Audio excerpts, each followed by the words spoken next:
Get out. I have a question for you. Say Christ is Lord. Say Christ is Lord. Say it. You say Christ is Lord. Get out. Get out. Christ is Lord.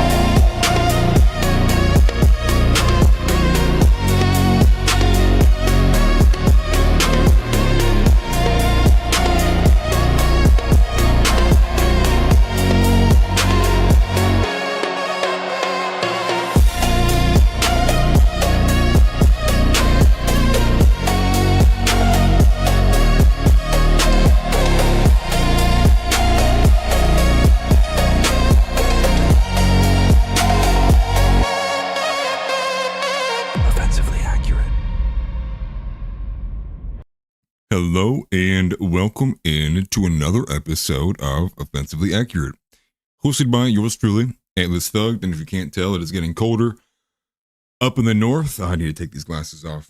Appreciate everybody for being here. Nice to see you. I've got a nice comment in there from Richard Vox. Big love from Missouri. I appreciate that, man. He says he loves the channel, and I appreciate you guys. I appreciate everybody for being here. Hopefully you guys are getting the notifications. YouTube is not being very friendly with my channel right now. I actually got reached out. I won't say who. I was actually reached out to another creator. Said they were actually trying to super chat me last night during the stream, and it didn't show through. And then I looked on my end. There's no super chat, but he did have the transaction ID from YouTube. And this is now, I believe, the 5th time in the last 5 days I have received comments from people who said they tried to super chat me and YouTube wouldn't let them. So that's lovely. How are you guys doing? Problems on problems. You know, I listed this episode as an appeal to heaven. I kind of went back and forth on a couple of titles, but I think that's basically where we are at. But I mean, I'm glad that you guys are getting notifications now. It looks like YouTube's being picky. Maybe if I just make everything anti-Trump, it'll push it forward. I won't even talk about Trump. It'll just be an anti-Trump title. Maybe that'll send it. Pretend I'm a leftist or whatever. I don't know anymore, man. In terms of news, today is going to be all about the fact that everyone's wearing egg on their face. Because the House Oversight Committee is now pushing for more Epstein files to be released. And what we also got from that was another trove of emails being unleashed, many of them detailing and mentioning Donald Trump, and it does not look good per se. Some things are questionable, and there's some things in there that are kind of disturbing. And it kind of looks at Hillary Clinton is involved, a lot of former attorneys, a lot of former legal counsel. And the overwhelming element of it is, what did you expect? What did you expect? Now, I had actually contemplated on making the title of this stream MAGA is Dead, but actually I had a stream months ago, I believe it was a month and a half ago, maybe 2 months ago, during the 12-day war with Iran, and I called it then. MAGA is dead. It has been dead since June, or maybe really middle of July. Probably dead even earlier before that, actually. And where we are right now is reeling. So we touched upon the Kash Patel, the defamation lawsuit against Alexis Wilkins. That's one element. We also have, obviously, the Epstein files. That's one element. We also have the reeling from the administration on the mortgages. That's another. And you could go down the line. And in fact, we're going to revisit some of the comments he even made again during that same interview with Laura Ingraham, because they are disturbing. And quite frankly, now it's being pushed by H1 Byron is the name they are giving to Mr. Byron. I forget his last name. The guy who's basically running to take over for Ron DeSantis there in Florida, the black dude, another token black. He just says nice things. People like him. They cheer him on. We're used to it. This is conservative politics. They are making this push that American workers aren't talented. And rather quickly, what we ended up getting was Scott Bessent coming in to clean up. He's doing the cleanup job. This has been the pattern. This is the MO of the Trump administration. Trump will say exactly what he feels and thinks and what he means. And what ends up happening is two things. One, an administration official will actually say, no. We know he said that verbatim, actually. I'm sorry, my hat's bothering me. We know he said that verbatim, actually. But what he really meant to say was this. And so Scott Bessent comes to the defense of him on the H-1B visa, and he says, no, what you guys don't understand is we're going to have the H-1B guys come in, yeah, but once they train the Americans, then we'll send them back. At this point, I would rather they just spit in my face. If there could be a trade-off here, if you step down out of power, I don't know. It's getting aggressive, and I really don't know where you go from here. We're already now having conversations about the midterms. We're already having conversations about who needs to be running as an incumbent. Marco Rubio, JD Vance, and it's like, what are they leaping off of? Actually, what glorious moment is happening right now that is going to encourage people to go vote for those who are surrounding him? And I thought Nick had a great point on this. I think it was last night. That's who the administration and the whole cabinet's filled up with. The whole cabinet is largely filled up with people who actually don't care about the country. They care about putting their name next to Trump so they have a better chance of winning the presidency. And it's just been abysmal. So we're going to do a pretty deep dive into these Epstein emails and take a look at probably some of the individual ones that have been coming out, just so you guys can understand who and what is being involved there. Obviously, the mortgage and the failures there, the response has been abysmal. And we went immediately right back into it's a Democrat hoax. This time, it's being pushed by Carolyn Leavitt, additionally, with Donald Trump. And Carolyn Leavitt had maybe probably the worst moment I would expect for her in her entire time at the administration as the press secretary. Bad. Very bad. And I will say this one thing, actually. Caroline Leavitt, I know you would probably never see this, but I have a distinct message to you. I do think the most respectable thing you have done, Caroline, is hide your cross while you continue to run cover and lie to the American people. That was actually respectable. I think that was a great thing. I'm glad that you will not be willing to have the cross around your neck while you shit, lie, and run cover for quite possibly the biggest scam of all time, which is MAGA. And running cover and quoting these lines. And here we have just another one of these stupid bimbos, just like how we had with the Biden presidency. Kind of makes you really kind of miss Sean Spicer. How long has it been since we had Sean Spicer? Bring him back, man. I know I'll take him. I'll take him over what we currently have. Lord have mercy. The AI bubble is another thing. I know I talked about this not too much at length a couple streams ago, but I believe Ian Carroll's going to be doing a little bit of deep diving on this. But we have a story there because there's a short position that's being put out by a billionaire, or it might even be a trillionaire, against large companies like NVIDIA. And there's another one out there too. And Palantir, actually. And he's highlighting largely that the elements around the current kind of AI capital, all of the AI kind of systems, all these brand new services, that it's emblematic of a bubble. The behavior from these kind of companies and the way that their finances are circulating, it's emblematic of a bubble. And this is something that people have been fearing. The worst thing, though, I will say, out of all of this, let me take a step to do this, is the jobs report. So this is now another added element on top of everything.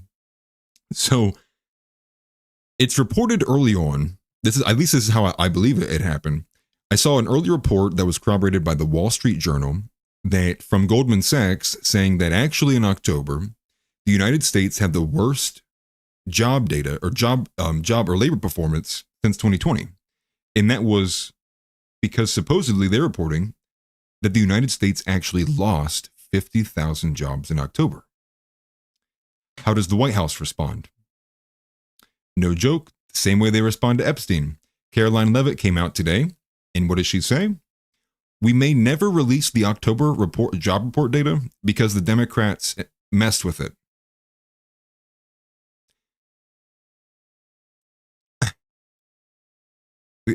The gall to treat everyone who listens to that shit as if they are literally retarded kindergartners it's unmatched. Their level of audacity, their gall, their ability to just keep going is crazy. It's insane. We're going to take a look at some of those comments there as well, and also additionally, Trump and Byron's comments on American workers not being talented enough. This is why you do need to be replaced by Indians. You stupid, dumb white man. This is why Bhagavad Gita is going to teach you how to code. And you're going to like it. And that's what you voted for, actually. And then we're going to cover a story about China. And this is going to be we're covering this specifically to bring people's attention to how retarded Donald Trump's comments were about the China influence and how France is actually maybe just as bad as China. And this is in reference to the conversation he had with Laura Ingraham regarding the need for bringing in 600,000 Chinese students on visas, because how else are historically black universities going to stay in business? And like I had said yesterday, if it cannot exist without that kind of funding or those students, it shouldn't exist at all. We also have some kind of odd information as it pertains to what's going on geopolitically. A lot of allies very close and high up next to Netanyahu, including I believe the chief of Mossad, as well as another minister, has both stepped down. I think 3 actually in total have all stepped down, who are close allies to the prime minister over there, or rather I should say prime minister and president of the United States. And there's some stuff there that's kind of interesting, because those actions would typically kind of tell you, or would be telegraphing that they fear that something would be coming their way. So they're getting out before something happens. So I'm kind of curious. And given the fact that we covered that the opposition party has been getting more vocal against Netanyahu, exceptionally so. I believe the woman verbatim said that Netanyahu was the harbinger of terrorism there in Israel. So obviously, not everybody loves Netanyahu over there. And I do appreciate everybody coming. I know I got some new subscribers, a couple videos kind of have been going off, but I do appreciate everybody for being here. And as always, Christ is King. Seek first the kingdom of God. We are Christian nationalists here. I do probably not do a good enough job of leading and being an example of a Christian, but I do definitely try. But I do appreciate I've seen all the new faces. I appreciate you guys. I appreciate all the comments as well, too. Thank you. Then we do have a couple smaller pieces. It's not all bad today. Sebastian Stas is a Gen Z Christian conservative. He started his candidacy. He announced it. So we're going to actually push and promote him a little bit here so everyone's at least aware of him and what's going on. Not sure how well his chances are in Minneapolis or in Minnesota in general, but I do hope he's okay. Or I hope he stands a chance, I should say that. Kristi Noem came out and defended the visas as well, too. Trump administration's kind of in lockstep on this. They're all guarding it. And it's just more evidence of we were never going to get mass deportations. We were never going to ever get mass deportations. And I think the best point was this too. And I'm going to reference Nick again, because I mean, the dude's a genius, to be honest with you.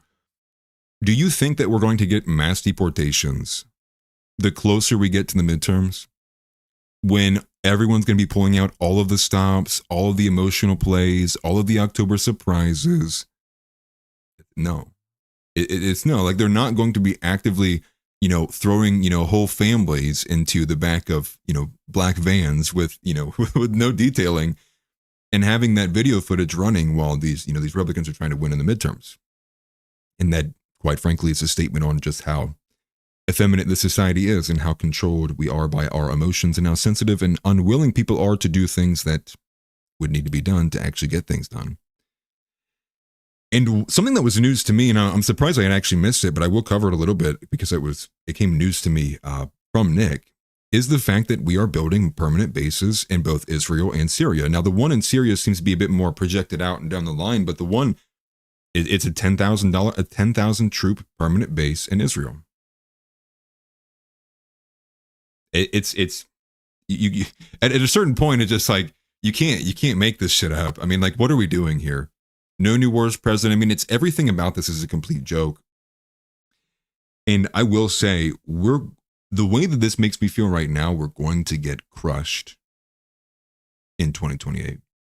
We're going to get obliterated in 2028. We're definitely getting obliterated in 2026 in the midterms. I mean, the Democrats ultimately are going to take over the House, especially the betting market and polling market is heavily favoring the Democrats to do that. And then they're going to shut it down. And then that'll be what the Republicans' excuse is for why nothing happened for the rest of the term. Is, well, the Democrats took the House over, and you know how they act and how they play. Democrats are always cheating. It's always the Democrats. It's always them. We need men in this country. We need men in this country to, at the minimum, speak out. At the absolute minimum, that's what we need.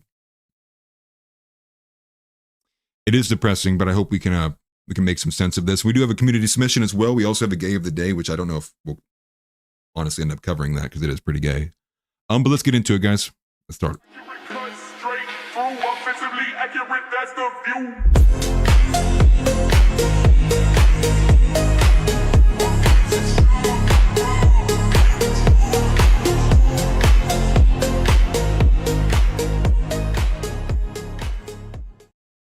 So this first story is from RN, and I will say it once again for anybody who has not followed them yet. Definitely follow them. They are great. They're a great Telegram channel. They're a great X account, especially for all things geopolitical, Trump-related, Epstein-related, etc. So this is what I woke up to, actually, and I'm sure many of you did as well. From RN, well, maybe from other sources. Breaking. Emails released by the House Oversight Committee show Jeffrey Epstein mentioning Donald Trump multiple times by name. The emails also reveal Epstein and Jeffrey Wolf discussing the idea of blackmailing Trump as he launched his presidential campaign in 2015. Now, Jeffrey Wolf is a name that you're going to see through a lot of these, but it's also Jeffrey Wolf, Tom Barrack, Kathy Rumbler, Peggy Segal, and then there's a guy by, I think his name is Landon Thomas, who's like a financial reporter for the New York Times. And the New York Times one is the one that's insane. And we'll get to it, but I'll give you a teaser right now. The way the email reads is that it looks like somebody from the New York Times tipped off Epstein about a potential investigation, which is, I'm well beyond the point of not, I mean, like, you could tell me they found a dinosaur alive tomorrow and I'd be like, wow, that's crazy. You know, like, that's just where we are right now. But these are some of the quotes from these emails here. And actually, we'll just take a look at them in particular. So let's take a look at this first one. And I will open a new tab so you guys can see this. Make it a bit bigger here. So if it's from GMax, and who's GMax? Ghislaine Maxwell, to G Vacation. So this is that is I believe it's the only email I saw Jeffrey Epstein using, actually. And so here's the original message from Jeffrey Epstein to Ghislaine Maxwell, who says, I want you to realize that the dog that hasn't barked is Trump. And then they redact out the victim name. Spent hours at my house with him. He has never once been mentioned. Police chief, etc. I'm 75% there. And then the response back from Maxwell is, I have been thinking about that, ... And so if you go back to the second one here, this is actually 3 emails put together. Let me blow it up again for you guys so you guys can see this. So here we go. So that's the one we just read. Let's go to the second one. This is from Michael Wolf. I think you should let him hang himself. If he says he hasn't been on the plane or to the house, then that gives you a valuable PR and political currency. You can hang him in a way that potentially generates a positive benefit for you, or if it really looks like he could win, you could save him, generating a debt. Of course, it is possible that when asked, he'll say Jeffrey is a great guy and has gotten a raw deal, and is a victim of political correctness, which is to be outlawed in a Trump regime. So as this is being reported, this one in particular, it appears that Jeffrey Wolf and Epstein are, really it's being proposed by Wolf, it's being sent to Epstein, discussing this idea of using Trump's proximity to Epstein as a potential asset to leverage against him politically, knowing that Epstein is basically toxic. And this is just one of many. And so as it follows down here, let's go down to this bottom one as well. I think I need to zoom out actually so I can see more, but is that right? No, there it is. So this is blocked out again. It's from Jeffrey Epstein to Michael Wolf. To redact again the victim's name. So victim, Mar-a-Lago, redacted. Trump said he asked me to resign. Never a member ever. Of course he knew about the girls as he asked Ghislaine to stop. So this might seem honestly like it might line up. I haven't spent a minute with the dates, but I believe 2019 would make sense. Of that supposedly the time when Epstein had basically kicked out or Trump had kicked out Epstein. But the overwhelming aspect of this is the fact that Trump is in these emails over and over and over again. And what I will say is this, before we continue and keep going further, at the bare minimum, it does paint Trump to be like what you would expect a generic kind of billionaire to act, right? Too hands-on, the most kind of degenerate activities you can think of. So if we go to some of these other ones here, You have one from, I believe this is from Jeffrey Epstein to U.S. Special Envoy to Syria, Tom Barak. Send photos of you and child. Make me smile. Let me pull this one up for you. And so Tom Barak, obviously being a Middle East envoy, here this is. So you guys can see it. Send photos of you and child. Make me smile. And that is from Epstein to Tom Barak. Now, again, you can, if you want to, you can go pull up Rerum Novarum. They have almost every single one of these individualized. And you can just go down the line. There's so many of them. So I'll just start listing them off, not to spend too much time, because I think the response is actually what is, the response is what's more notable here. Given the fact that we know at some level of engagement, Trump is involved on the Epstein list. It's like, so how far does it go? What's the full kind of comprehensive picture? And we're getting some of that. So here's also what we have here. There's another one that Epstein claimed that Hillary Clinton had a sexual relationship with former attorney Vince Foster. Vince Foster committed suicide under mysterious conditions in 1993. There's another one that Jeffrey Epstein suggests girls to former attorney Kathy Rumler for Palantir chairman Peter Thiel and many others. Now, this one kind of blew me away. Here's this one. Let me grab it here. Because it's not just Peter Thiel. There's so many people listed here. So Jeffrey Epstein, in an email to former attorney Kathy Rumler, proposes girls. Now, what does that mean, right? Proposes girls. What is he saying? So right here at this bottom of this email, you can see in the screen grab, September 19th, 2014. Jeffrey Epstein wrote, girls, as in like a suggestion. It continues here. Careful, I will renew an old habit. This week, Thiel, Summers, Bill Burns, Gordon Brown, Jagland, Council of Europe, and Noble Chairman, Mongolia Press, Hardeep Purse, Boris, Jabor, Sultan, Koslin, Leon Black, Woody. You are a welcome guest at any. Also, if you think there are interesting people in town, everyone here for Climate Summit, Clinton Security Council. Holy shit, I'm on blank for the next 30 minutes. So what is it in reference to? So thank you for the context here, RN. It's an email to former attorney Kathy Rumler, where he is proposing these girls, but it's to chairman of the proposal of girls to Kathy Rumler for Palantir Peter Thiel, former CIA director and ambassador to Russia William Burns, former UK Prime Minister Gordon Brown, former Norwegian Prime Minister Thorbjorn Jagland, I think that's how you say that, former Mongolian president, not pronouncing that, among others, including Emirati, Indian, and Qatari officials. What? Really? All of those people all at once. And that again highlights I think maybe at a base level, one of the more kind of surprising elements of Epstein in general was how is this guy so connected? How does this guy have so many far-reaching tentacles from across the world, internationally? Qatari, Indian, Emirati, all the people from here in the U.S. You have the Canadian guys, right? They're bringing in Russians as well. It's insane. And it's insane that the Trump administration pushes it back to you, or us, I should say, as a hoax. That it's being purposely laid out in some specific way. And to get even more egg on your face from Caroline Levitt is telling you that, quite frankly, actually, the Trump administration has been the most transparent about the Epstein files. So, what they don't realize is that's not good enough. And Caroline Levitt will cover some of those comments as well, too. And so there's some mention of Virginia Giuffre in here as well. Now, there is speculation being pushed back, and it's being pushed out from, I believe, the White House as well. They believe what they're saying and what's being reported is that the victim that's being redacted throughout this trove of emails is Virginia Giuffre.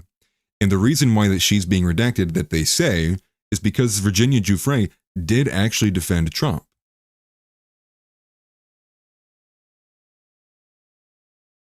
So make of that what you will.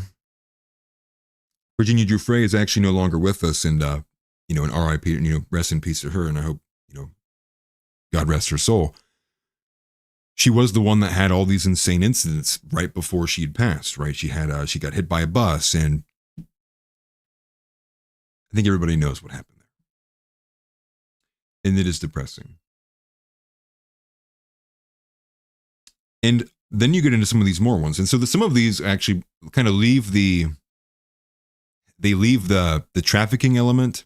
And it'll make sense when I read this one. And this is a quote from Epstein sending an email to somebody else.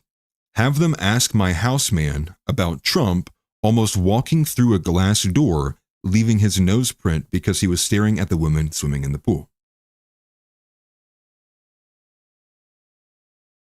So at the bare minimum, right, say there's like nothing going on, right? Say we're going to drink the Kool-Aid. Epstein, Trump was just friends with him, and that's all it was. At the bare minimum, you have Trump being exactly who he is. A businessman, a billionaire, not a Christian man on a mission. And that's kind of part of it, which is we all kind of knew this. The only issue is how quickly he has reverted to what he always has been. And maybe he was an avatar for maybe 8 years. And if anything, he was probably the strongest avatar during the period of time when he wasn't president. When he wasn't able to do anything and when it was harder to blame him for anything going on. When he could kind of sit and gain momentum simply by doing nothing because the Biden presidency was so abysmal. And like I said, I won't bore you to death with all the intricacies of the Epstein files and all these emails. There's many that are coming out, and I'm sure many more will. I'm basically taking it from the people who are basically sorting through a lot of this, and I do trust RN quite a bit. The bigger aspect has been the response back and the way that Donald Trump and many in the administration are treating this. And so here's the Truth Social post. This is from Donald Trump himself, and again from RN, but this is what Donald Trump said shortly following this. The Democrats are trying to bring up the Jeffrey Epstein hoax again because they'll do anything at all to deflect on how badly they've done on the shutdown and so many other subjects. Only a very bad or stupid Republican would fall into that trap. And so here we go again. Here we go again. You are a bad or stupid Republican. You are not a good Republican if you talk about the Epstein files in any way beyond the way that the Trump administration wants to talk to you about. And it's just weak, right? Like, is this not like one of the weakest Truth Social posts you've ever seen? And it doesn't make me feel like Trump even wrote it. Where's the energy? And so it goes on. The Democrats cost our country $1.5 trillion with their recent antics of viciously closing our country, while at the same time putting many at risk. And they should pay a fair price. There should be no deflections to Epstein or anything else, and any Republicans involved should be focused only on opening up our country and fixing the massive damage caused by the Democrats. Because that's the problem, is the Democrats. That's actually who's in power right now, if you didn't know. It's all the Democrats. Everything is the Democrats. Did you slip and fall on your front porch this morning when you left the house? Democrats. Can't get a date? Democrats. Is your wife divorcing you? Democrats. Can't get your country back? Democrats. It's all Democrats. See, that's a group that you are allowed to blame for everything, actually. Funny enough. Those damn Democrats. And that's the best part, too, is when they put the KKK stuff. Yep. Oh, man, here comes Cleandus Ovens. It's so bad. And it's so bad. And like, here's the thing, too. And let me take a pivot to say this as well. To all of the raging cuck, I would like to say other words, but I don't want to piss off YouTube. To all of you beta bitches who have basically for the last, I don't know, year and a half, sat on the timeline and astroturfed over and over again. Yes, I'm talking to you, Captive Dreamer. Yes, I'm talking to you, Crusader Pepe. Yes, I'm talking to you, Solanath, I think is how you say it. Raw-egg nationalist, all of the end wokeness. You are also to blame for this. your insistence on being ignorant and blind to everything that was going on with Donald Trump during the final months of his election and prior to the golden arc of his campaign and providing cover every single step of the way. F you. Trust the plan. While Donald Trump says you aren't a talented American and why you need to take lessons from an Indian, you voted for that. That's what he would say. That's what he should say. That's his argument. Trust the plan. We're fixing the housing crisis by not deporting immigrants. We're going to come out with family line mortgages where you're going to get a mortgage and it'll be in your family for generations. You actually have to cast a spell to get the mortgage to go away. Trust the plan. As the Epstein debacle continues to be the massive 100-pound weight on the shoulders of this presidency that won't go away, that has basically turned off the majority of people because they don't know why the administration just won't release the files. And now it's very clear why they will not. And at the bare minimum, if all of this is an attempt, even if it's Trump kind of just being an idiot in the Epstein files, if this is the length that they were willing to play defense in the Epstein files, it would have just been better to bite the bullet early on and go, yeah, Trump, he said, grab him by the pee. Oh, that he was awful with women. He's running into glass. He's bonk, go back to horny jail. Should have just bit the bullet on it. But they didn't. And now I'm inclined to believe that President Trump is actually a very disgusting human being. In fact, repugnant. I mean, I always kind of knew he was. Golden age. This is our golden age. How are you guys feeling? How's everybody feeling? Are you guys ready to vote harder? Are you guys ready? Dude, and let me take another pivot here too. Matt Walsh talking about how this 20% voter turnout in Georgia and some of these other elections are signs of things. They're not referendums on the national level, and it's okay. Well, there's still referendums on the overall willingness to go vote or belief of current party, right? Imagine getting bodied by Sneeko. Ooh, dude. Ooh, Matt Walsh got bodied by Sneeko on the timeline? Ooh. Oh, you can't make it up, man. You can't make it up. All of them, dude. All of these people, all the plan trusters, all the people holding out hope. You got to get out of the way.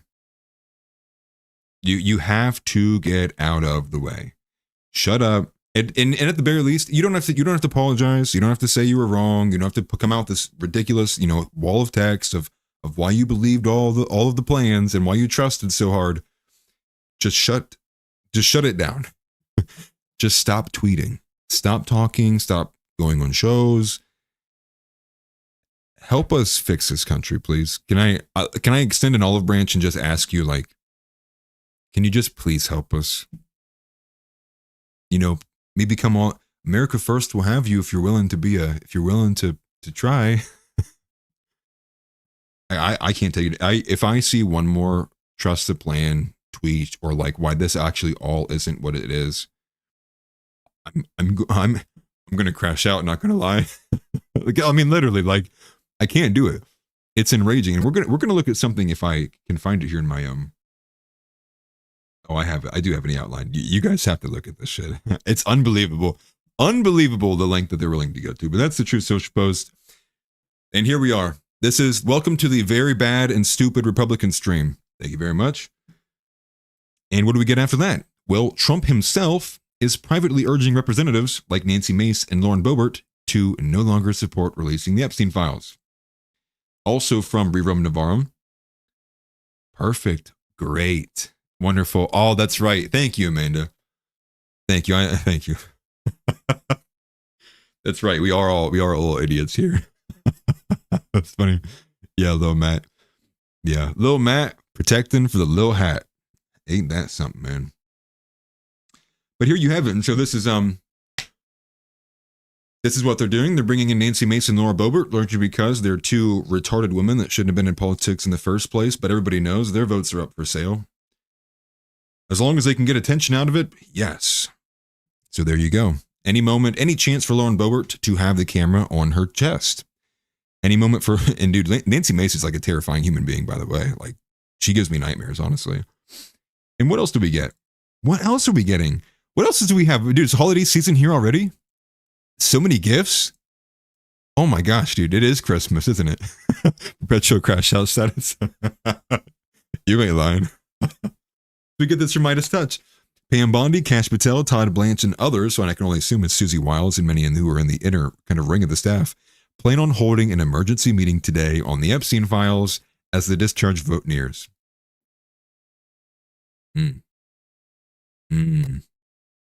Rep Boebert will reportedly be there. Yeah, handjob Boebert. What was it? Was it the movie theater that she did that? It appears as there is an all hands on deck effort to try to prevent a vote on the Epstein files. Really? Really, dude? Thank you, CNN. Wow, did it just start today? Dude, I like, what is the point? You know, like, no, there's a point. There's a point. We're not blackpilling. No blackpilling. No blackpilling. Get married, have families, be men, go to the gym. Let this fuel you, actually. No, we're returning it. We're turning it. Pivot right now. When I used to go to the gym and I would do things as much as I possibly could, anything, I would think in my head that scene from the third movie of Star Wars, Anakin, where he's like, I hate you. That was the energy I had, and that's largely how I operated. Use this. Use this, burn it in your brain, much like the moment. Are we still talking about Epstein? Use it, fuel it, don't forget it. Save it, put it on the wall, print it out on a piece of paper somewhere, frame it if you have to. Do not forget what this administration is doing. Do not forget what they promised you. Do not forget what they have done now. Do not forget what they said this country would be. Do not forget. Let it fuel you. Let it be what gives you inspiration and motivation. Use that and go, this is why I am an accelerationist. And truth be told, I'm kind of sitting here going, I really wish I would have pushed for Kamala. And it's not to say Kamala presidency would have been better. It would have been worse. But it's because we are, the appeal to heaven is because we broadly recognize the government stopped working for us. We broadly recognize that on top of the fact that they're not working for us, they are dangerously and already are getting close to and violating our God-given rights. That is the appeal to heaven. The appeal to heaven is you have to, not the government, I have to appeal to someone, an authority that actually means something. And that's where we are. For me, it's like burn it all to the ground. Burn it to the ground.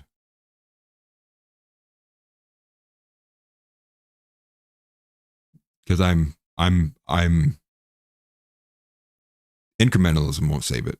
And there's not enough time. And there's no amount of voting harder. We need real candidates. We need a real party. We need a real platform. I'm not saying we need a new one. We just need one that's real. We need one filled with people who actually will do the things that they platform on. We need a platform. And here, I'm going to lead with this. The first thing, honestly, quite literally, the first thing I think the platform needs is we will take any men who will not be dog walked by their wives, who will not be dog walked by their donors. We need men who can freely speak for themselves. Nobody else. Just insane stuff, dude. But here's Caroline Leavitt completely spiraling. And again, the Trump response to this has been absolutely abysmal. So the reporter asked her the question. She says, why not just go ahead and release the full file on Epstein and get this all over with? This was Caroline Leavitt's response. Some transparency. Why not just go ahead, release the full files on Epstein, get this all over with? This administration has done more with respect to transparency when it comes to Jeffrey Epstein than any administration ever. In fact, this administration, the Department of Justice, has turned over tens of thousands of documents to the American people. We are cooperating and showing support for the House Oversight Committee. That's part of the reason you are seeing these documents that were released today, because of the House Oversight Committee's and Republicans' efforts to get these out to the public. This administration... Sorry, I'll go back to her comment there, but this got me so good. Wang half is spotted. Wang half spotted. I love that. I love that stuff, man. Good stuff, man. But yeah, they're the most transparent. They're the most transparent administration ever. Did you not read the binder, ma'am? It said it on the binder. Most transparent administration ever. Right. That's why for months now we've been able to move away from it. That's why in one broad stroke, every single independent, Ian Carroll, like Sunday action types that are like, not really in the political scene, but are conspiratorial, the tinfoil hat, immediately all in one broad stroke went, well, done supporting that. Why aren't men coming out and voting for this? We're just being attacked, the Democrat hoax. That was my point earlier. That was the most respectable thing. Put her up on camera. No crucifix. Why? Because she knows. At least she was morally convicted by her own conscience enough that she put the crucifix away. She goes, you know what? Maybe this is evidence that she has a soul. Because she's got a conscience. Because that thing was probably burning her skin doing stuff like this, man.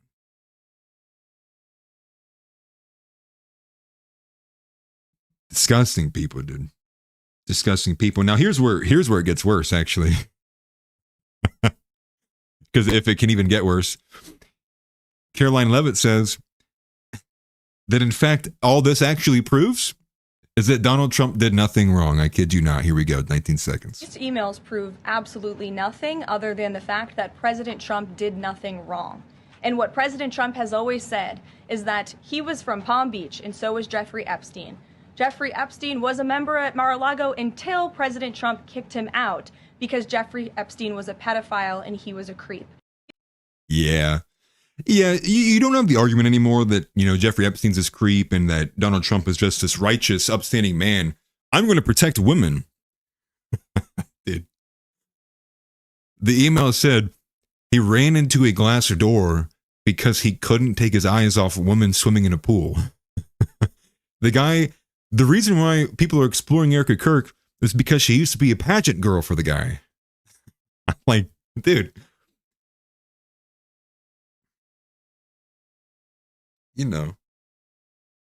Just plain, man. And, we don't need to keep going on all of this stuff. Obviously, the administration is captured. It is not here to serve American interests. It is not here to serve Christian interests. It is not here to do anything that it promised to through any of its campaign promises. It is here to enrich individuals throughout the administration. It is here to serve as a stepping stone for J.D. Vance, Rubio, Hegseth, for them to further their political careers. It is just theater. At the end of the day, it is a raging amount of political theater. Brought to you by theater kids. Brought to you by Israel. Brought to you by just anyone. Literally brought to you by anyone, anything but a white Christian man. That's what it's being brought to you by. Literally anything else but. And it's a Democrat hoax. And we don't even need to play it, but just know Caroline Leavitt also said verbatim that it is a Democrat hoax. Now, we do have a curious thing. This is from Thomas Massey. Thomas Massey came out and said that he gave some few reasons of why he thinks that Trump flipped on releasing the files. He gave 2 key reasons. So we'll go ahead and watch this. This is from Thomas Massey. Now, again, every time I bring up Thomas Massey, everyone goes, immigration status. Like, okay, I understand that, dude. I get it. Oh, are we doing this again? Tell me more about why Thomas Massey is for open borders. I get it, dude. I get it. Here's this clip. There's 2 reasons he's flipped. One, his rich and powerful friends who've donated to him or go to his dinner parties. Like, he doesn't want to embarrass them. And because they may, in fact, not even be guilty of a crime. they may just be very embarrassed that they were having extramarital sex, with these women, for instance. So that's one thing. But I think there's also the intelligence aspect of this that goes even deeper. Maybe Trump is on one plane and he's thinking, I can't embarrass my friends. But there may be people in the administration who are career people who are thinking on another plane. Dude, hold on. I'm sorry. I got to go back. Look at this smile. Where was it? It was right here. Dude, he's geeking, dude. That's a smile when it's like, I'm winning. Dude, he's like, Mattsy's like, guess what? I'm owning Trump right now in public. Sorry, I just had to. That was good. Administration who are career people who are thinking on another plane. They're like, well, let's convince Trump he's going to embarrass his friends, when in reality, what we're trying to do is protect our sources and methods, which may involve sex trafficking. Yeah. And we don't want to embarrass our partner, Israel, in this time when the popularity for their war or support for their war is at an all-time low. And now we're going to find out that their defense minister, Ehud Barak, was documented with Jeffrey Epstein 36 times, probably even while he was defense minister. He had previously been prime minister. I don't know that he knew Epstein during that period. I'm not sure how much of those dates overlap, but there are reasons that they want to protect them. There's reasons he's flipped.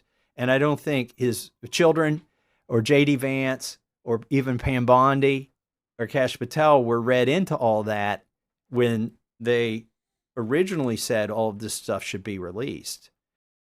I mean, it's a decent point to be made there. And like I said, I think I might have said it last time or a couple of streams ago. Like, Dan Bongino, to me, comes off as that guy, just given the fact of all of, like, the reports of him, like, blowing up, screaming his head off. But even Thomas Massey right here is doing his best to try to give multiple benefits of the doubt, and that is what I'm not getting. There's no more benefit of the doubt to be given out to people anymore. And let this be a statement too, and additionally, right, like another thing that underpins, not even just like the post-war consensus, not even just like all that, what I got into with Chuck, but this is what you have. You have this kind of understanding that doesn't even need to be communicated between all people from all walks of life. I could walk into a pizzeria down the street and I could probably talk to a black dude who's like 20 years old. And I'd go, hey man, did Epstein actually do it? Did he do that thing to himself? And he'd be like, nah, man. Because everyone has a base level understanding that our society is maintained and operated by degenerate, evil people. Anything that falls outside the bounds of removing that kind of, hydra or three-headed snake or whatever you want to make it out to be, that's why people aren't showing up to vote. Is because everything's like outside in the bounds here. And I would say it's the majority of the reason, but a lot of the reason it's just a general kind of depressing element. It's like, what does it all matter anyway? It's like, sure, I'll vote for Trump, sure, I'll vote for them, but they all, at the bare minimum, at the base level, most people do understand either way I'm voting for, some billionaire to go do something to a kid overseas.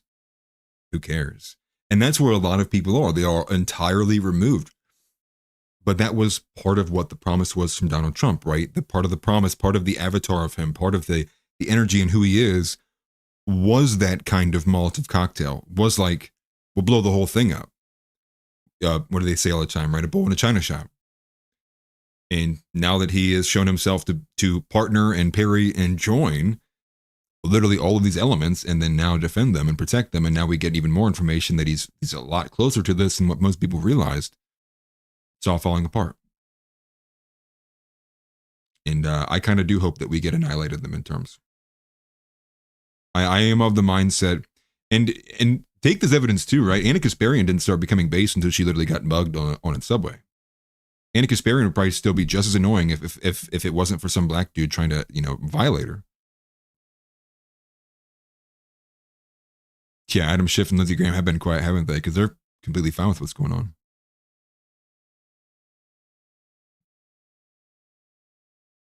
It's just, it's just,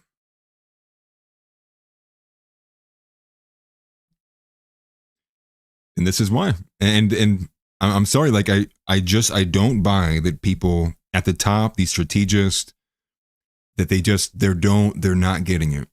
But to extend that argument and a Kasparian, it has to literally happen to people. Like, people have to get mugged by reality, right? That's a great saying. But that seems to be where we are, is that people will not change their positions. They are unwilling to change their positions unless they literally do get mugged by reality. And I'm telling you, that for me is why I am full-blown accelerationist. You know what? Burn it to the ground. Because you know what? We need to get an actual party of people that will represent us. It's going to have to happen. You're going to have to live through a Kamala presidency. You're going to have to live through a Gavin Newsom presidency. And maybe then you will wake up to the level of hatred and vehement just vitriol that these people have for you, your kin. And maybe, you know what, maybe what we need is maybe the global population of white people needs to be pushed down to the brink of the last 100,000 of us. And maybe then people will be like, hey, okay, wow, something's going on. Maybe honestly what needs to happen is we need to wait for Gavin Newsom to, I don't know, maybe do something like ban Christianity from all of America. Maybe we need to wait for that. Maybe we need to, because what will it take? What will it take for the average person to get up out of their chair and vote? It would need to be somebody that they actually wanted to vote for, not because they get all the way to November and they go, well, at least he's better than that guy. Like, do I sound retarded? Am I like, does that make sense to people? Because it makes sense to me. So when you see like, you know, Tommy Loren and all these different people run for president, my chances right now are cooked, dude. They'll pull any stream, dude. I'm cooked. I'd be cooked. Maybe I could. No, I wouldn't. That would. But still, that to me is like, there's no way they're still pushing it. There's no way. There's got to be money involved in this. There definitely is money involved in this, but that's, to me, it's like the most. Even if you zoom out, you take the faces away, you take the names away, reduce everything to like an X or a Y variable, and you just go. The people have chided for a long time now for the anti-white rhetoric, all the anti-Christian rhetoric. They want more Christianity. They want God in schools. They want the transgenderism to be just removed entirely, and so on and so on. And then Trump gets in, and then they go. I think what everybody told me that all year long was we need more Indians. We need more Indians, actually. And truth be told, there's a little bit of evidence of he's obviously losing it. You know, Trump has with the fact of 10 minutes after seeing a poster, he posts a literal policy plan on Truth Social that's got the White House up in arms now. 50-year mortgage. What was his name? Bill Pulte, I think it was his right. I think that's the right name. We're cooked, dude. We're cooked. And what I would give actually as advice, well, first and foremost would be, again, seek first the kingdom of God. You also need to not be paranoid and consumed by paranoia. That would be what I would also say. Because at a certain point, you do need to be, like, especially as fathers, you do need to be the barrier that kind of protects the inside element of your family. And so if you as a father are like straight up like, freaking out and you're raging and you're blackpilling, it's like, it's going to ultimately, come onto your kids as well. And this is something I struggle with. I mean, a lot of you guys struggle with, right? Being depressing and wanting to get excited for things down the line and future visions. But that's also the same motivation I have, which is because if I only have 4 more daughters, and I have a bunch of daughters, I'm telling you, I'm going to be very radical, because I'm not going to let it get all the way till death is, knocking on my door and I'm so old. I'm not just going to look at my daughters and be like, well, I hope you guys figure it out. But again, that's way down the line, and that's just an extreme hypothetical. But, some of these things are the way to visualize and how we think about these stuff. Dude, why is there football chat in here? We're getting mainstream. We're getting sports ball chat, and also, anyways, go Chargers. But this is what I wanted to show you. This is the slop they're pushing out. So I don't know who this is. I don't know where it came from, and I don't know who it's for. But look at this slop, posted today. in the morning at 8:15. And you know what it is? It is a counter narrative being pushed at the exact same time they knew the Epstein files would be the story of the day. What does it say from Celtic Goat? He says, shit's about to get real.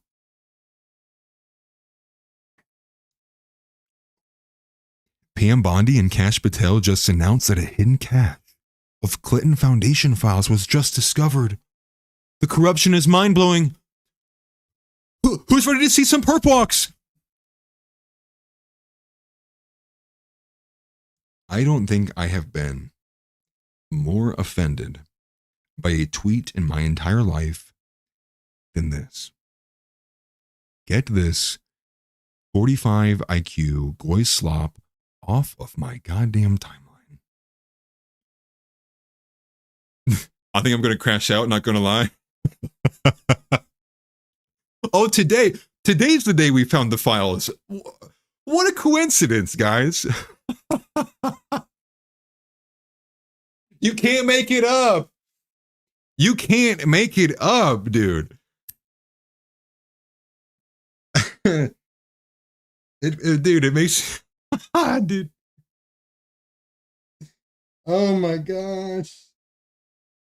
Okay, so let's take a listen. What did they find? About a minute video. We'll take a listen. We'll give it a respectable listen. You know, we'll give them their dude. The press meets are getting me. That was my reaction, dude, when I saw it. Okay. You know, just model off somewhere. Okay, no, okay. Serious face. All right, here we go. What did they say? What did we find? It's finally happening. You know, it's that meme. It's the meme from Family Guy. He's like, honey, turn the car around. It's happening. Okay, here it is. Clinton corruption files. Attorney General Pam Bondi and FBI Director Kash Patel have now shown Congress documents about former President Bill and former First Lady Hillary Clinton's foundation and evidence that they collected donations from foreign and domestic interest-seeking influence. And the fact that AG Bondi and Director Patel just found this new cache of documents is raising concerns that this evidence was kept from previous prosecutors' investigating the Clinton Foundation and the pay-to-play allegations against the Clinton family, a decade ago. So officials familiar with the matter have said that the documents will make clear that there was some kind of effort to obstruct legitimate inquiries into the foundation by blocking real investigation by line-level FBI agents and DOJ field prosecutors and keeping them from following the money. So you can read more about this bombshell story over at Just the News. Wow. That was, yeah, dude. Well, that would have been like the only reason I think they would have withheld it and dropped it today. Man, is there any? It's only a minute clip. I'm not going to go too far. They might have said something about it earlier, but dude, if you are asking me, this was obviously dropped in an attempt to distract and deflect and get away from the news cycle that is Jeffrey Epstein, to get away from the news cycle that is Trump is mentioned in the Epstein files countless times. Just the news, no noise, and it's a woman talking. Bro, that is a meme. You give birth to a meme right there. I love that. I'm going to take a screenshot of this lady actually before I forget about it. Hold on.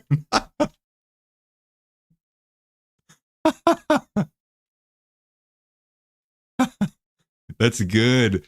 That's good stuff. That's good stuff. That is. Are you winning, son? Hey, we're winning if we're having fun. I will accept that from Zeb, dude. If we're still able to laugh and smile and crack jokes, we're still okay for now. But that's basically it for the Epstein stuff. I mean, like, I would imagine more is going to be getting dumped out and covered once people begin to understand who and what is actually behind these emails, who are the different individuals who are behind them, who's sending them, what was the day, what was the time, what also was happening at these certain times.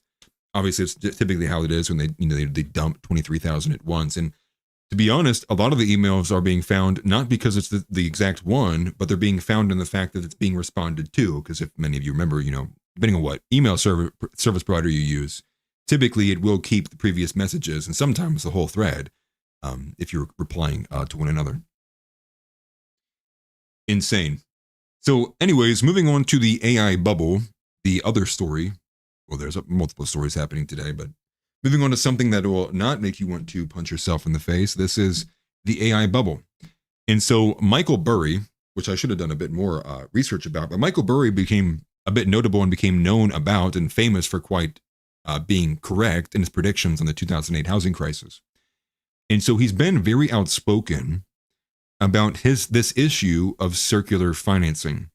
And so it became news today, and it was reported by AF Post, and I'm sure many others as well, that Michael Burry, famous investor, disclosed a $1.1 billion short position against both NVIDIA and Palantir. So both of those companies. And he cites the reason for, he points to arrangements where major tech companies invest in or lend to partners like OpenAI, Oracle, and CoreWeave, who then commit to purchasing chips and services primarily from NVIDIA. So it's kind of like a big circle jerk, where they pledge money, they make the product, that company will buy it from them, they'll use the product, sell it, and it's kind of like it's generating revenue on paper, but is the demand actually organic? Or is it just seem organic? Or does it seem like it is a hype product just because of how much money is in there? And without a deep dive, what you realize is it's like, $14 billion here. But it's like 3 companies who are paying into it. So it's like, are the consumers even involved? But this has been an idea that's been circulating for a hot minute. And I've been talking about it for a while. People, I'm in the Yang gang. We stan Andrew Yang here. No, just kidding. But I do think he was ahead of his time on UBI. And given the fact that one of the other stories that we do have is the fact that there were extreme failures. And some of those failures relate to the mortgage, but more specifically, the massive loss of jobs that is supposedly been attacked. What's the word? What did they say? What did she say? What did she say? What did Caroline Leavitt say? I can't remember the word that she used for this. But basically the Democrats, what was the word? Manipulated? Impairing. Because Caroline Leavitt says that America's not going to get the job data for October because the Democrats impaired it.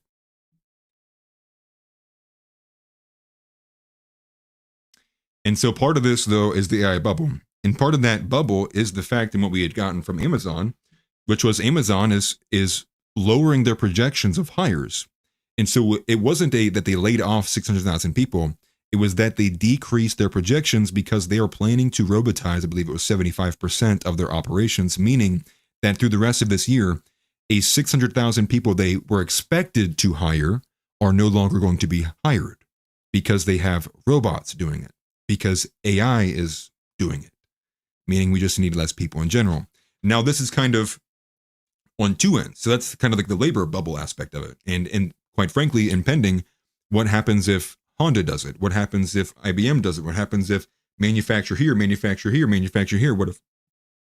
And you see where this is going. It's a domino effect. And next thing you know, you will have in rapid succession, in a very quick period of time, hundreds of thousands of people will lose their job all at once. And right now, we literally have no mechanism to protect against that at all. And what it honestly would be, it would be COVID on steroids, because what would happen? The government would just start printing money like crazy. And quite frankly, we would be like literally post-World War I Germany. We'd be going and buying loaves of bread for billions of dollars. We'd all be billionaires, though. So on to this jobs report, though. This is actually a bit of a reflection and mirror of the current Trump economy. And that is, I would argue, another far-reaching element that actually kind of leaves the political arena somewhat, but actually touches everybody at home. And that's when you have people like Scott Bessent saying, oh, it's, the economy is improving, the markets are correcting. Nobody feels that at home. let me tell you this. I'm going to tell you this. I'll open myself up a little bit to this. My health insurance, that is already exceptionally expensive, doubled. It went from 3 something to 700 something.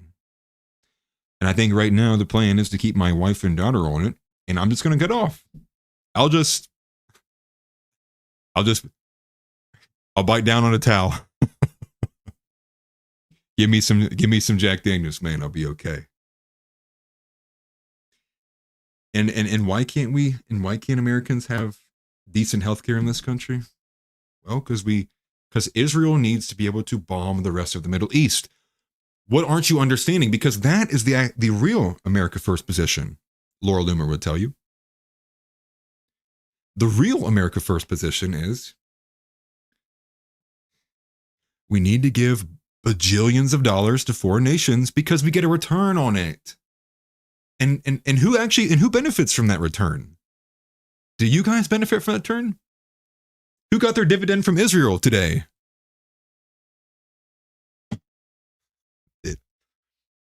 Laura Loomer is a disgusting, vile Jewess who is just, I mean, honestly, she's working her way up there to be like my least favorite person to ever have to see on my timeline. And the only reason I haven't blocked her or muted her is because I, as someone who covers news, I don't want to miss things that involve people that are of that high level, right? So it's like, it's kind of a back and forth, if you will, on that element. But this is it. So the Goldman Sachs reported that the U.S. was likely going to lose, or likely did lose, I should say, 50,000 non-farm jobs in October, which would mark the first monthly job decline since 2020.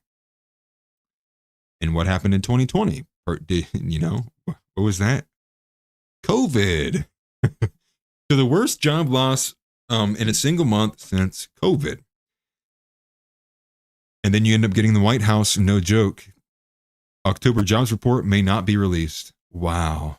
I wonder why that is. Because there's too many holes on the boat and it is sinking. They are doing everything they can. You have Scott Bessent, you have Pam Bondi coming out, you have Kash Patel. Kash Patel came out and said, we struck a deal with China. On what? China's going to help protect against the fentanyl crisis. And like, what did he say with that? It's like they're gonna outline the precursors to fentanyl, and like they're gonna like use. It's just like it's nothing. It's literally nothing. It is nothing. They have nothing for you. There's nothing here. It's just insult to injury. It is. There's nothing there, and there needs to be a reckoning, dude. I want to see. I want to see Jack Posobiec and Tim Pool and all of the lasers, the spinning on it perennially. I want to see them come out and say, man, this is ridiculous. I want to see them be an American. I want to see them pretend to fight for America. That's what I would like to see. Jack Posobiec, Tim Pool, all of you guys who say you're America first or whatever and you're not Christian, dude, doesn't even matter. Just at least please be honest about what is going on. Please lend your voices to the fact that this administration has been abysmal, a abject failure from the beginning to end. Failure.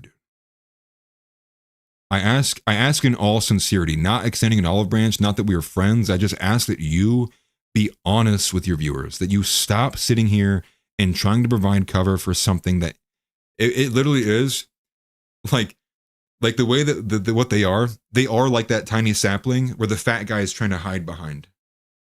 We can see you. It's just, you look desperate. Get out of the way, please. At least you would hope. And I wonder why. I wonder why they wouldn't do that. Now, here's Caroline Leavitt, because I want to play this. I want people to hear this verbatim. I want them to hear it from her mouth.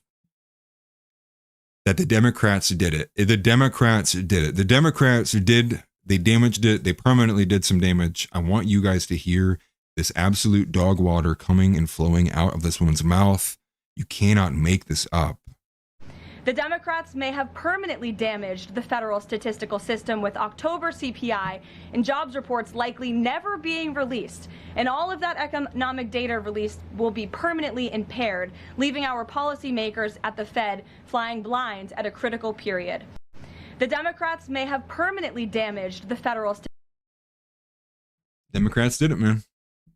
They did it just like the Epstein files. They did the stuff with the Epstein files. It's all Democrats, all of them. Dude. And here's another one. Here's a rapid succession, rapid fire. Here we go. Here's Trump.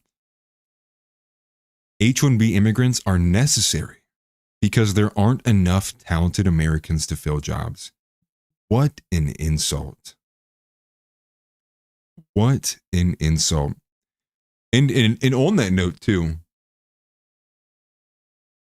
you have obviously what's been happening for the last, I would say, maybe like 6, 7, 8 years, which was the exodus of young men and more particularly young white men from college campuses, leaving just in general, just like leaving higher education, leaving all these places, not being educated because the curriculum literally hates them. The curriculum tells them that they should hate themselves. And so they have all of that and they leave because they respect themselves and they say, you know what? I'm not going to go pay money and spend thousands of dollars getting boggled down for some shit B-tier level education where they can just sit there and tell me to hate myself and push for these Marxist, leftist, disgusting ideology. And you know what Trump said? Instead of coming and saving you, he says, yeah, I get all that happened. I understand. But like, listen, this nation isn't really a country. That's more like a business. And so because we need to run it like a business, I really don't give a shit what happened to you. And because I don't give a shit about what happened to you, I'm going to import and do things that keeps the money flowing into the pockets of people that are around me. Deal? Okay. All right. This is where we are. This is making America great again. What an absolute joke. And what it feels like, quite honestly, if anybody has anybody seen the first Suicide Squad movie, maybe it's the second one, where I can't remember the guy's name, but he's finding Peacemaker, right? The guy who plays John Cena. And John Cena is supposed to be this very pro-American guy. Or, pro for his country. And when they finally find what they're looking for, this captain guy, John Cena, reveals that he's a double agent because he's not going to let this information get public. And what does he say? So Peacemaker ends up killing the guy who wanted to do the right thing. And before he dies, he goes, Peacemaker, what a joke. It is one of the best lines in any movie I've seen in the last 20 years because he's making the point that the guy is a complete fraud. He's a complete joke. He is the antithesis of the uniform and costume, the superhero he presents himself to be. And that's Donald Trump. MAGA has become the antithesis of what it's supposed to be. Captain Flag, thank you. I literally cannot remember his name. But that is what Trump is. That is what MAGA is now. It has become the entire antithesis. There's nothing here for Americans. There's nothing there. We can't even get them to outline after, say what you want about the official narrative or Charlie Kirk, whatever. But even the White House said, they believe the official narrative, they believe it was a Antifa activist, crazy, whatever. And so the FBI goes to start outlining, some more kind of, in-depth language to put some of these subcategories for sub-threats, or threat categories, I should say. And they can't even put Trantifa. They can't put trans people on the list. They have to do something gay and diverse and inclusive, and they write nihilistic, violent extremists. And that is because they don't represent you. They are there to play ball with the other team. They're not there to win. They are there to do what you voted them in there for. And that is to play theater. Disgusting. But here's this. Here's let's hear Trump say it. Right now, and does that the mean, Republicans have to talk about it. Laura. And does that mean the H-1B visa thing will not be a big priority for your administration? Because if you want to raise wages for American workers, you can't flood the country with tens of thousands or hundreds of thousands of foreign workers. You also do have to bring in talent. When we have plenty of talented people here. No, you don't. We don't have talented people here? No, you don't have. You don't have certain talents, and people have to learn. You can't take people off an unemployment line and say, I'm going to put you into a factory where we're going to make missiles, or I'm going to put How did we ever do it before? Well, let me When you and I were I'll give you growing an up. example. In Georgia, they raided because they wanted illegal immigrants out. They had people from South Korea that made Hyundai. batteries all their lives. You know, making batteries are very complicated. It's not an easy thing and very dangerous. A lot of explosions, a lot of problems. They had like 500 or 600 people, early stages, to make batteries and to teach people how to do it. Well, they wanted them to get out of the country. You're going to need that, Laura. I mean, I know you and I disagree on this. You can't just say a country's coming in, going to invest $10 billion to build a plant, and going to take people off an unemployment line who haven't worked in 5 years, and they're going to start making missiles. Did you hear what he thinks about you? You bum. You bum who's been standing in the the unemployment line for 5 years. You don't deserve a decent job. You don't have any skills. Crazy, man. They're going to need a handler for him after this. He can't be in public talking freely without having a handler with him anymore. Because the administration there's not enough spin. There's not enough fidget spinners on the world that they could gather together to spin the shit that he has said over the last couple of days. It's been so bad. They'll try though. But this is what I mean. This is what I mean by, like, here they come. Here they come. Here's the cavalry. Scott Bessent. Here's why everything that Donald Trump said actually isn't right. Clarified that President Trump's plan for H-1B visas is to temporarily bring them in, expert overseas workers, and then train Americans, and then we'll send them back. Laughable, man. Laughable. We can't even send the illegals back. We're gonna bring in others that, like, these high skill workers, and we're gonna force them out too after we're gonna use them for their labor, and then we're gonna force them back out. Yeah, I have complete faith that the administration will be able to pull that off. Dude, you know what? Basically, this entire administration, it's definitely proven to me that they don't care what the New York Times is going to write about them. No. This administration, they'll do whatever, you know? I don't know. I'm triggering myself, actually. Don't need to trigger myself. Okay. Moving on, though. In addition to these comments, right, we have Trump saying we need, obviously, to bring in 600,000 Chinese people because you Americans are too retarded to do it. So, and also, we want to make sure that we need Chinese students on J1s and H1Bs, because how else are the historically black college and universities going to stay in business? We need Asians so black colleges can stay in business. And it doesn't matter if they're being arrested once a month in different universities across the country for smuggling biological material, or if they're spying, or if they're trafficking. That doesn't matter. And you know what else doesn't matter? That China bought a trailer park in Missouri that literally shares a fence with a U.S. nuclear bomber fleet. I'm not making that up. You heard it here first. Take a listen to this story. This is from Derek Evans on X.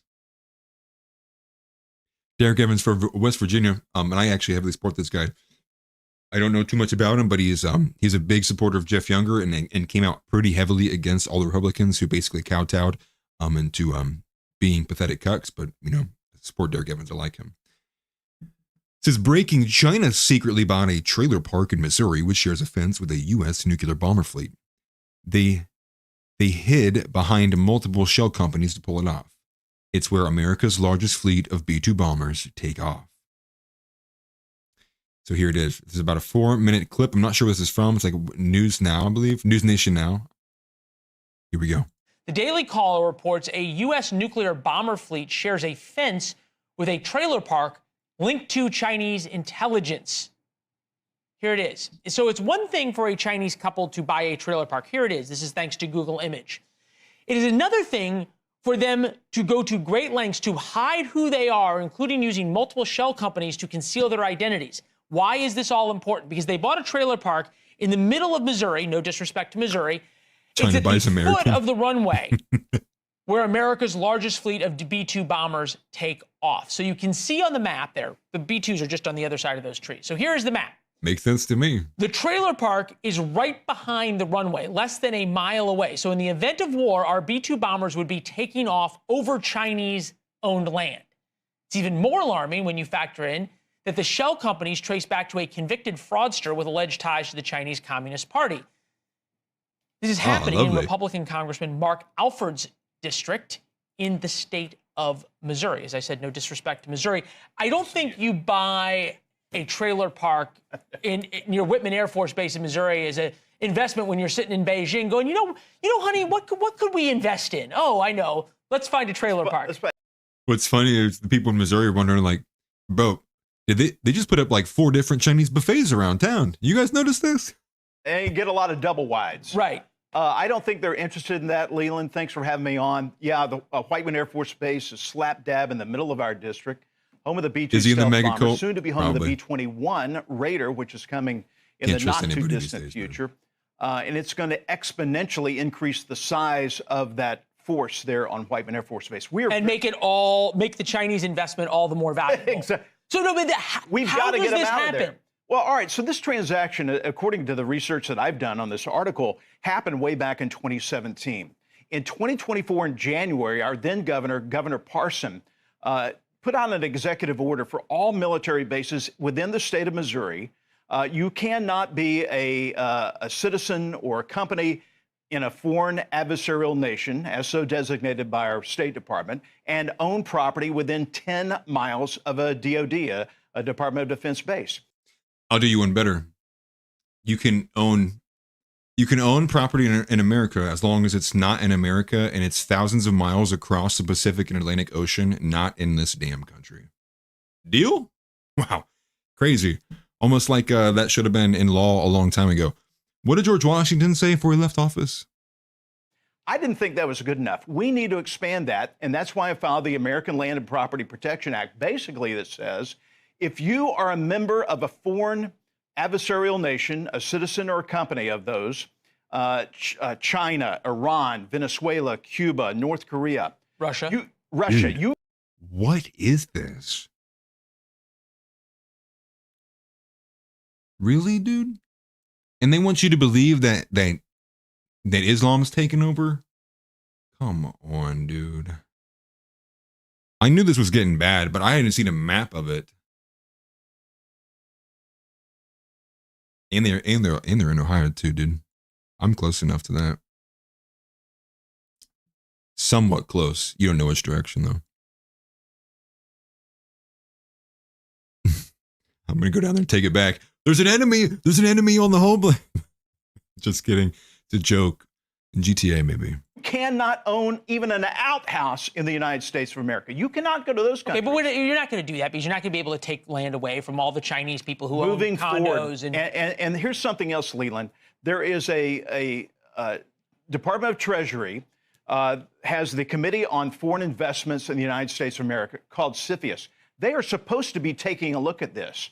Under the Biden administration, they were not doing their job. In fact, this happened in the Trump administration, the first Trump administration. And whatever department was running it at that time did not do their job, and they somehow overlooked. They started to put some regulations in place where they were going and looking at these transactions. So let's look at this. They didn't have Whiteman Air Force Base on the list of those. And why would we have a list? Why would we have the Air Force Base with one part of the nuclear triad on the list?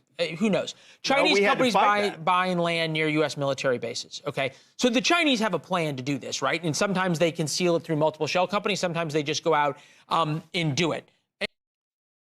And funnily enough, the shell company trick there, crazy, is the same way that Israel was able to get the pagers sold out to all the different places they needed to spread those pagers across.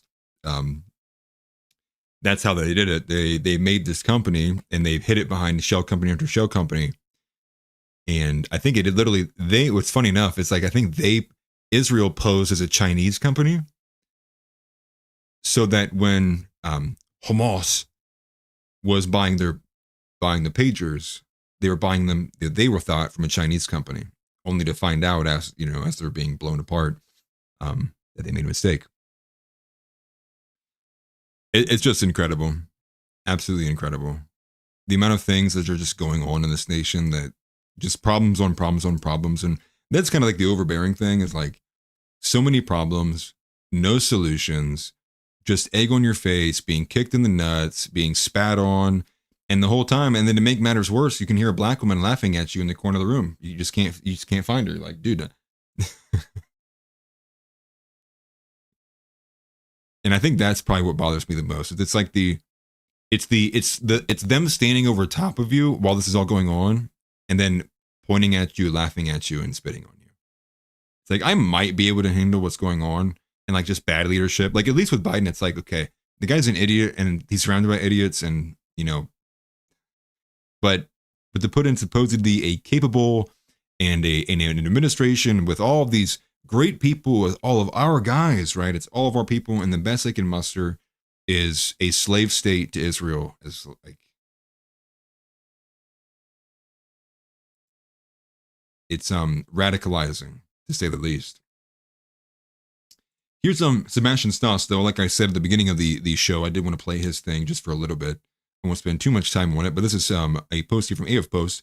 But Gen Z Christian conservative Sebastian Stas has announced his candidacy of the Minnesota State House, District 36A, aiming to tackle housing affordability for those seeking to start a family. But I did like his ad. His ad was pretty solid. He did seem a little nervous, but good luck to him, man. Hopefully he can lose some weight, though, and I mean that honestly, and not from a place of anger. Do you remember when Minnesota... Lord have mercy.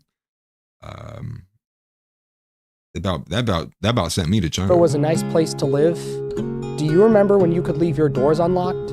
Do you remember when a family could afford a home on one salary? I don't remember those times, but I've heard about them. I've heard about them from my parents and grandparents, friends and neighbors, mothers and fathers, who all remember the way things used to be. Now, the housing market is more unaffordable than any other point in history. Property taxes are sky high, and people live in fear of criminals who face no repercussions for their actions. This is why I'm a fighter. I'm fighting for the memory of a better Minnesota. Already, I've begun the fight to lower property taxes by conducting an investigation into Ramsey County and putting them on notice. I've discovered tens of millions of dollars of wasted property taxes. Moreover, I have a concrete plan to alleviate the pressures of property taxes on working class families and seniors.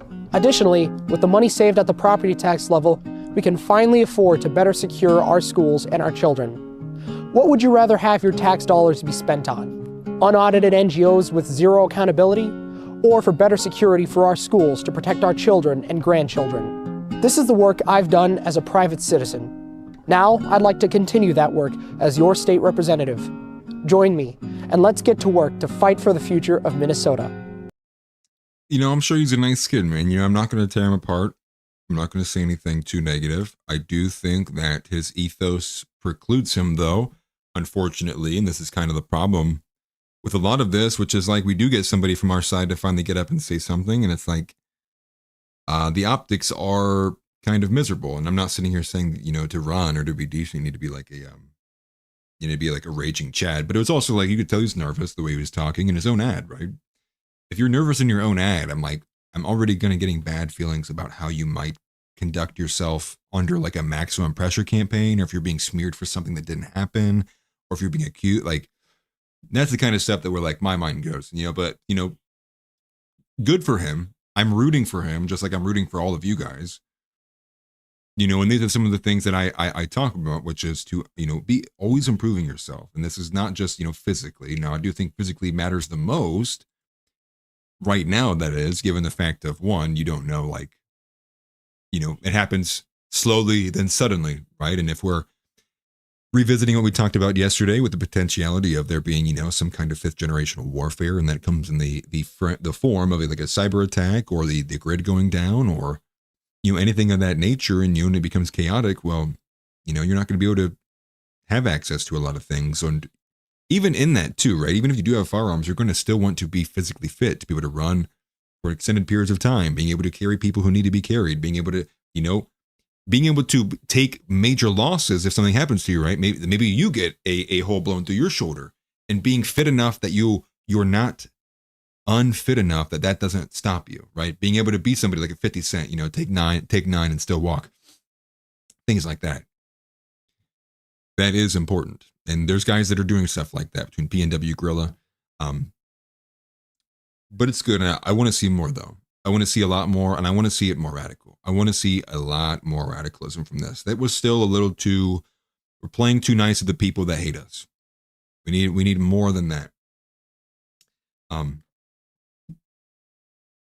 But good on him for at least trying. And one more topic before we get into the community submission is more forever wars. And this blew me away, and I didn't cover it yesterday because I didn't even see it. And I'll just go right here to Megatron. But the Pentagon is planning to build its largest base in Israel, from Bloomberg.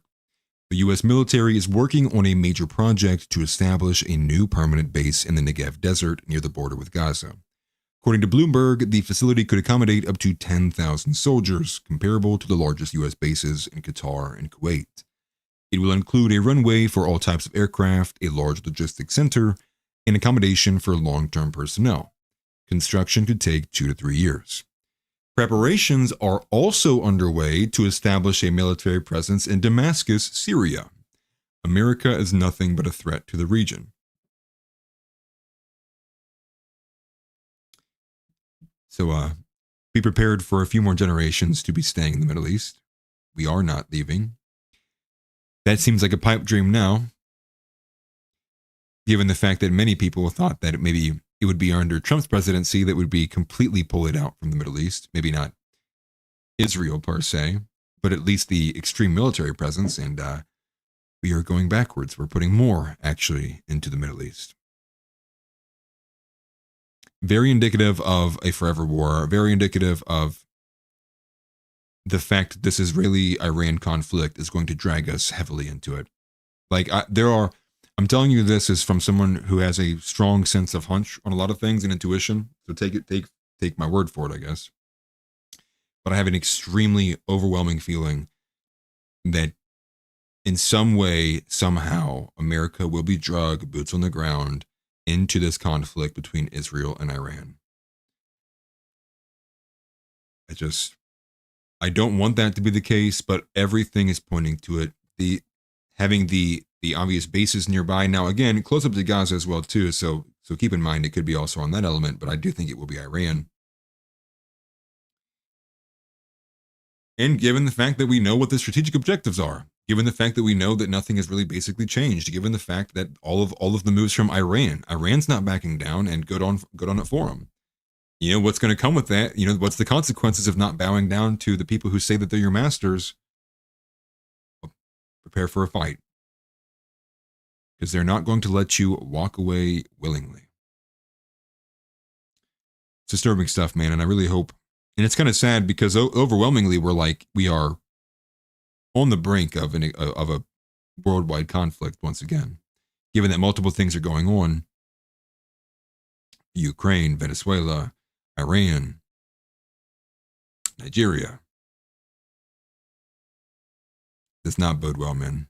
It does not bode well, and especially not given the fact that we're going to be transferring the reins of power over probably during when this is going on or at the peak of it. And they say 2 to 3 years. Obviously, I wouldn't imagine they're going to wait to pop off until the base is built. It's not good, man. None of it's looking good. But if you're an accelerationist, this is kind of these are the growing pains you are welcoming. The growing pains of everybody having to suffer to maybe wake up to reality and see what's actually going on. I don't want that. I don't want anybody to suffer. But I use the Anarchist-Barian reference constantly because I am heavily under the belief that none of what's going on is very, very sparingly actually changing minds, and that the only way that people would change their minds on the things that matter, let's say that, like race realism, Christianity, masculinity, feminism, it's got to happen to them. Experience is the greatest teacher, but it's sad because it's like all of those experiences are negative, and I wish it didn't require that, but it seems like that's what people need. People need that to be able to go to tangle with it or engage with it in the way that it would be honest. But one more thing, we're going to go ahead and do the community submission, then I'll probably go ahead and sign off. But here it is. And again, once again, from House AI, we're going to explore an article that's basically the opposite of the boomer article we covered yesterday. So here it is. This is today's community submission. So this is, well, I know you guys hate that screen, but I'll show it here just for a second. It's from the Occidental Observer. And thank you once again for House AI for sending this in to me. But I will switch it off so you guys don't get blinded by it. And what this article is like, quite frankly, it's almost like it's a boomer but he's based who wrote it, right? He's writing it in almost opposition to Chuck Mason. So just keep in mind, and maybe I'll do a comparison to the language in some of this. But the article reads, "A Dissonant Perspective on Veterans Day, an Indictment of So-Called American Exceptionalism." Now, I won't read through the entire thing. It is a shorter article, though, so I would recommend you reading it. But I'll read a couple of snippets here, because it is a very honest look and talk about what really is being celebrated during Veterans Day. And so this is what they write here. "The purpose of Veterans Day is to honor veterans who served in this nation's military and who fought in the many wars this country has needlessly involved itself with. This is seemingly something quite noble. However, far too few are cognizant that the date was chosen to coincide with Armistice Day, November 11th, 1918, which ended hostilities in the First World War. Nor are most aware that this country's role in the Great War is hardly a cause of celebration or testament to American exceptionalism, but an utter indictment of this country, this government, and pretty much everything it stands for and has stood for over the past 125 years. The formal peace treaty, the Treaty of Versailles, better described as the Versailles Diktat, was not signed until 7 months later on June 28, 1919, a moral outrage and a significant causal factor underlying the Second World War. As Darrell Cooper, aka Martyr Maid, has noted, the blockade that was starving Germany was still in effect, with nearly 1 million Germans perishing needlessly."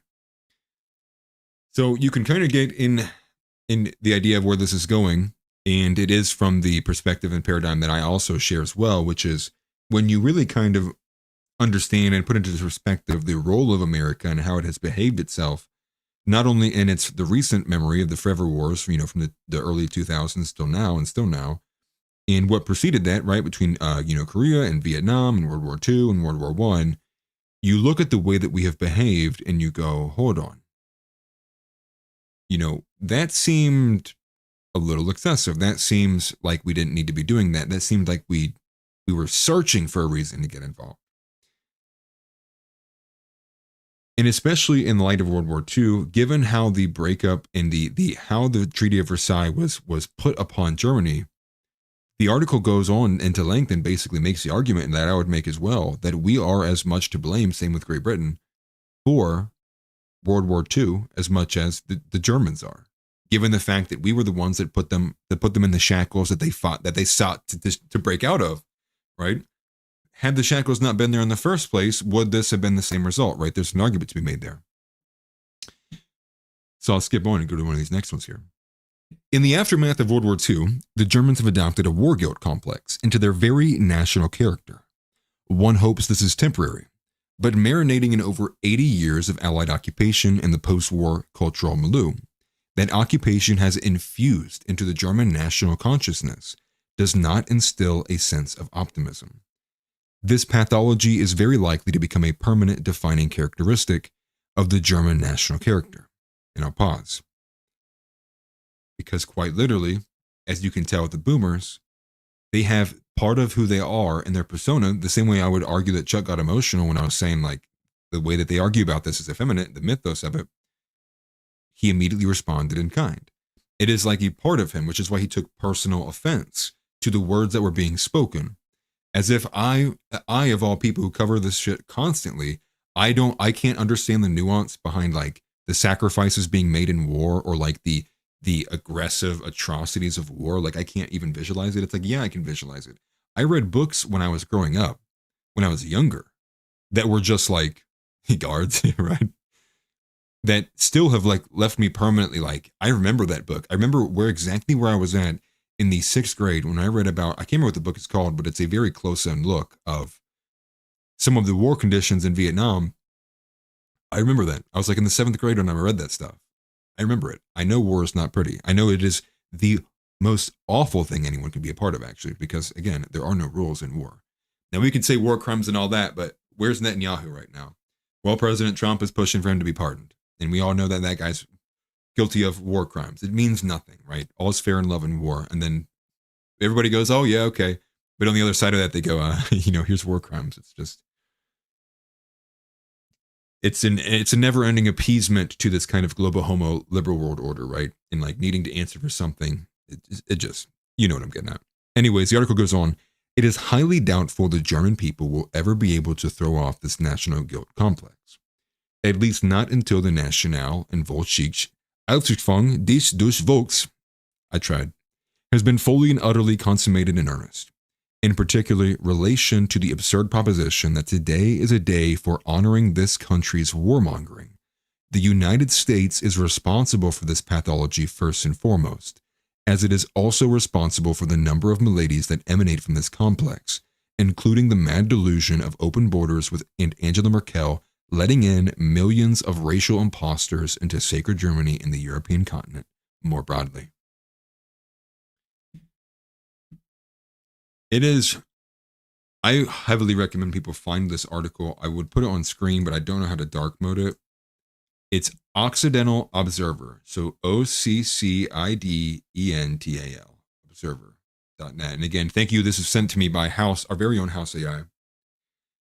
And it does. I mean, it literally like almost verbatim reads as a contrast to what Chuck Mason's like rhetoric is, which is that was one of the greatest things America ever did. And like, it's completely like they're antithetical to each other.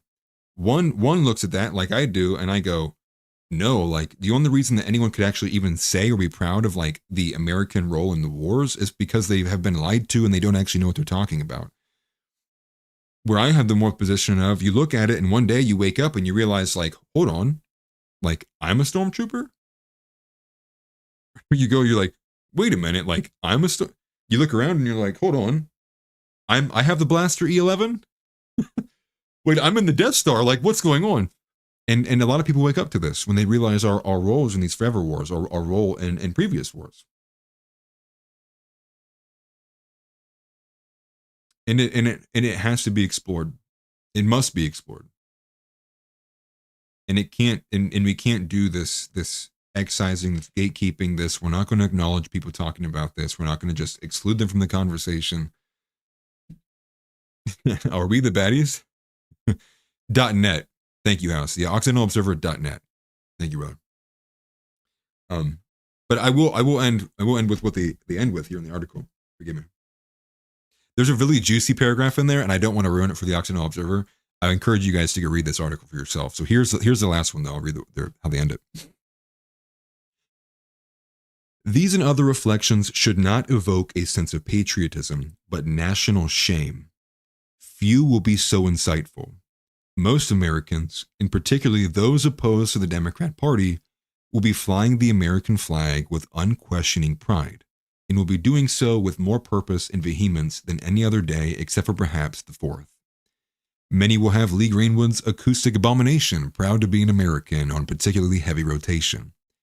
Just as with any other day, but even more so, today is not a day to be proud to be an American. Today, like each and every day, is a reason to be ashamed of this country, to be ashamed to call oneself American. So how's that for like, the contrast, between what you would expect to see from Chuck Mason, if you remember what he wrote there. And yes, I do know they make the dark mode extensions. I should probably get one. Actually, good point there. I'm thoroughly depressed, but also not surprised at any of it.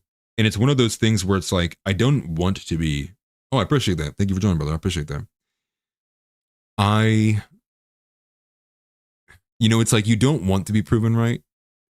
it's almost like, in the back of my head during a lot of like what's been going on recently, there's a part of me that does go like, I really hope, like, it would not be a bad thing to be proven wrong. To have somebody come out and say, listen, we need to, it's just such a tough thing to navigate. It really is.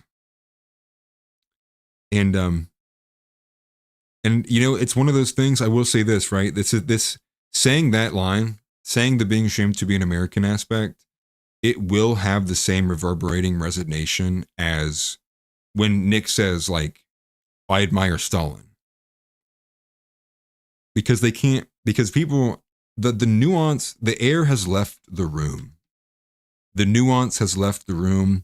The ability to actually step out and say, yes, the actions taken by America when they absolutely obliterated people across the planet when they didn't actually have a strong enough reason to do so, or even go across the Atlantic into Europe. Japan's a different story. You get people who are just, they can't tangle with that. They have to be proud of being American, right? And that's the thing, right? It's like, what are you proud of right now? What is there to be proud of right now? Nothing. There's nothing to be proud of right now. And part of the thing is too, is like Arval, people, I'm sure people like this, he's literally building his own community because like it's getting to the point where any other nation, had this happened at any other point of history, this is the point in time where many people would have fled, they would have immigrated to a new land to build a new country. But because that option's off the table, we have to tell ourselves these stupid fucking lies. It's like, this is the point in history, had that happened in the 1500s or like the 1300s or the 900s, any other group of people being assaulted and annihilated to this level would have fled and developed their own nation because they would have recognized that this nation wasn't serving them anymore. But we're kind of stuck with that, right?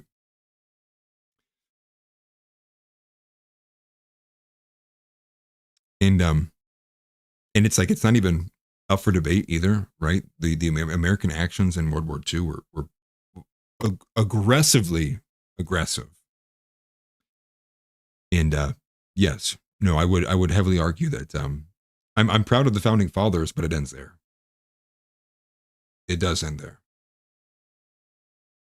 My disdain for a lot of what this nation is and has allowed, for the men who have fulfilled and held roles in offices that have let it drop and get to where we are right now. Yeah, I do have disdain for that. We were going to make the argument that America had so many great men, but here we are. It just doesn't work like that. That's nonsense. It makes no sense. Not to say that this country's void of great men. There's not been great men here and there and throughout that have tried to prove themselves, obviously. But again, the fact that I have to caveat everything I say with stuff like this shows you the level of thinking that we're at for the average person. Almost every statement needs a caveat because someone's going to just run and take it. Their first memory association gets hit and they go, wow. Don't be shackled thinkers, guys. Tangle with things, read. I'm rooting for you. And this is also the other element. Read history. Read more than just news. If you find yourself spending a lot of time on X, try to divert some of that time to, for one, reading actual articles, getting the full serving of what's in these news stories. And then beyond there, like, read books. Try to actually read pieces of history. Now, I'm saying that as somebody who actually has to set a timer and like things on my phone to do it, because I quite honestly struggle with it myself. But there is a point to be said that we can't all be sitting here and not understanding what venture capital is. We can't all be sitting here and not being able to explain what the Balfour Declaration is. We can't all be sitting here not being able to explain, all these different segments, right? We need to be better in all these elements. That's kind of, a bit to the point of Nick Fuentes being a polymath, which is like, you need to like know, right? You need to know. And here's the thing. Let's go to I'm not offended at all. I'm just like I'm saying your initial response. Let's go to your initial reaction, Pascaler. So we're leftists now, ashamed of America. So what you did with this comment is you presented a dichotomy, right? So you either love America or we're leftists now, right? This is what you just did in the comment section. And it's not a doomer. There's nuance there. It's like, I can have hope for America while also recognizing what America has done has been nothing short of being the Death Star in the Star Wars series. It has been an empire. And it's not being offended. It's telling you, like, please stop. Like, please stop going A or B, right? There's more options on the table. It's not only just the two things that are presented in front of you. There are other things that you can think. You are allowed to think like that, man. You know, and it's not trying to, hone in on you, but it's like, that is what the comment is. And that is what that response represents. That is the way Stalin loves Hitler, or Nick loves Stalin. What are we doing, man? We're all better than that. But that is where I will leave it. That's all I had for you guys today. It was kind of a depressing show, to be honest with you, because it is just basically the fall from grace, the fall of legacy from Donald Trump, and the nonstop continual getting egg on our face. Fell for it again award times 1,000,000. Fell for it again award times a bajillion. There's optimism, though. Don't be blackpilled. Don't doom out. No blackpilling. Christ is King, as always. I do hope you guys have a good rest of your night. I appreciate everybody for being here. Thank you very much. No show tomorrow. I am visiting my grandfather, so I will not be on air tomorrow. Probably won't have a video out tomorrow either. Also, yes, good call out for House.